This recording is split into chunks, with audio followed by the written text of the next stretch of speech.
అందోల్ నియోజకవర్గం. చెప్పు బాబు, పేరు చెప్పు.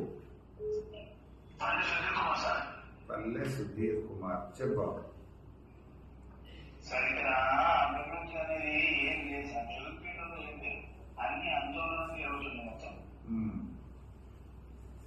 జోగిపేటలో అభివృద్ధి జరగడం లేదు. జోగిపేటలో ఏది లేదు సార్. ఓకే బాబు. ఉన్న స్కూళ్ళు కూడా కూలిపోతుంది సార్. నేను మాట్లాడతా బాబు తప్పకుండా. అక్కడ మీ దగ్గర మంత్రి గారు ఉన్నారు కదా బాబు, దామోదర రాజనరసింహ గారు. ఆయన పట్టించుకోవట్లేదు సార్, ఆయన మొత్తం నాయకుడిని పట్టించుకుంటుండ్రు. ఆయన మమ్మల్ని పట్టించుకో, కార్యకర్తలు అనేది పట్టించుకుంటలేడు. Okay okay, right Sudheer. కార్యకర్తలు చూపిస్తున్నాడు. నేను రాసుకున్నా సుధీర్, నేను తప్పకుండా మాట్లాడి మీ జోగిపేట అభివృద్ధి కోసం నేను అసెంబ్లీలో మాట్లాడతాను.